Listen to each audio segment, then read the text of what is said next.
Hello, hello, hello, ladies and gentlemen. If you don't know who I am, my name is Shook. I make videos for NBA, make videos for NFL, usually DFS content where you draft players, enter a contest. I can just show you guys actually.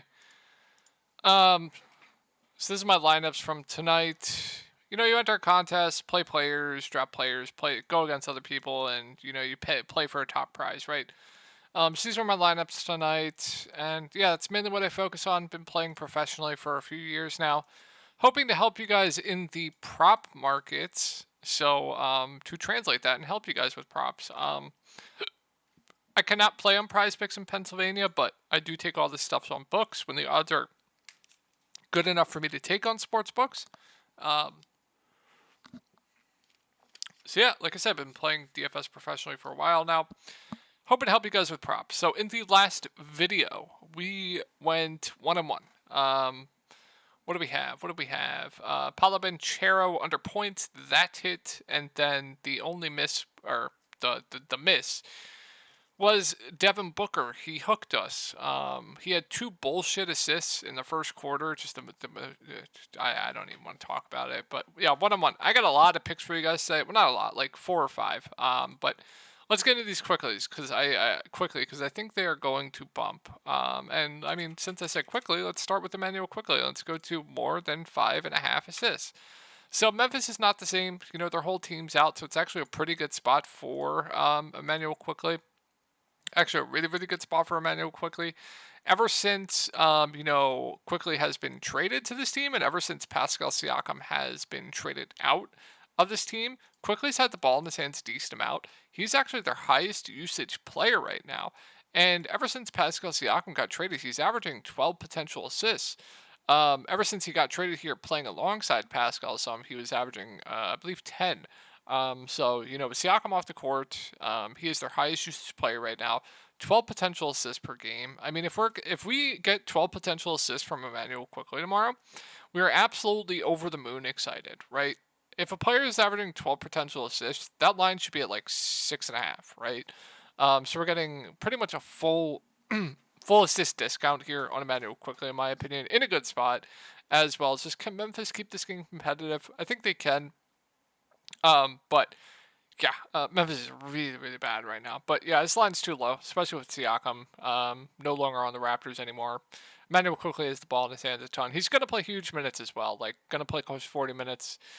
Really, really like this prop. One of my favorite props on the board. And the next one we're going to be going to is we're going to be going to Dejounte Murray.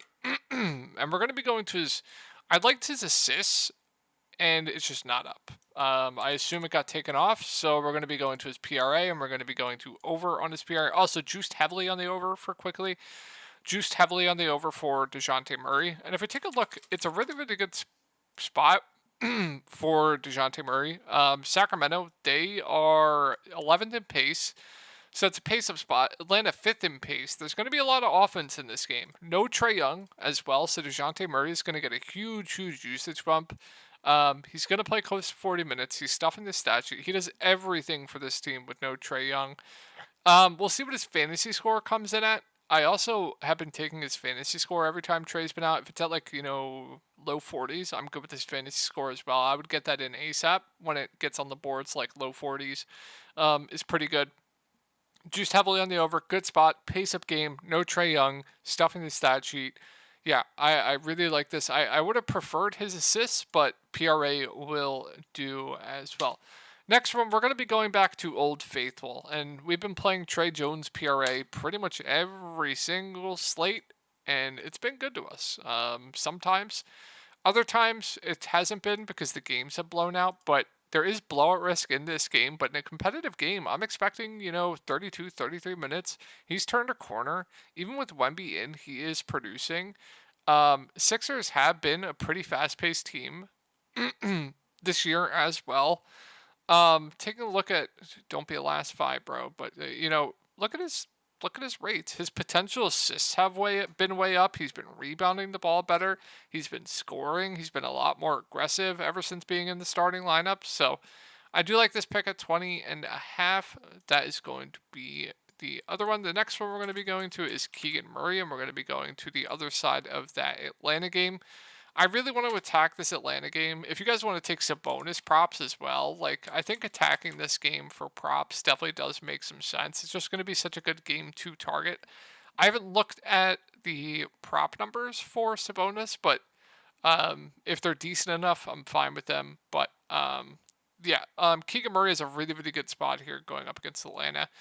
Like I said, guys, I don't look at DVP too often. I'm not going to make decisions based on DVP, but as you can see here, Atlanta is just horrible, horrible, horrible against power forwards. They give up a ton of points to power forwards.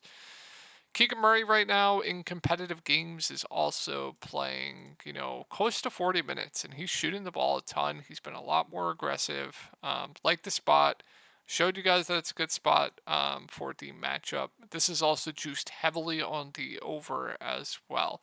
So I think attacking this Atlanta game definitely makes some sense. And then, like I said, Quickley, I've always been taking Quickley assists pretty much every time they're on the board. I don't know why they're still at 5.5. And then we've been taking Trey Jones pretty much every day. So like I like going back to that. The line came down with 1B in obviously, but I still think the line's good. Now another prop I do like, and I'm not going to take it, but if you guys want to degen, it's Rudy Gobert and it's his rebounds. So if you think, like if I knew this game stayed competitive with Charlotte, I would play this 100%. It's such a good spot, whether he's going up against Nick Richards, PJ Washington. Charlotte, they also play fast. They've also been horrible against opposing bigs. We know Rudy Gobert is a really, really good rebounder. So, like, if I knew that game stayed competitive, I would 100% take this prop. But I'm not confident that Charlotte can keep that game close. So, super risky. But if you think it does stay competitive, I'm not going to tell you to not to take it or to take it. But I do like Rudy Gobert rebounds. I was looking at first half props for Gobert. The lines just seem right for his first half rotation. So those are going to be the 4 picks, guys. If you want to play Rudy Gobert, that's all you, man. But I think it's a bit risky. That's going to wrap it up for the video. I hope you guys have a great night. And I'll talk to you all in the next one.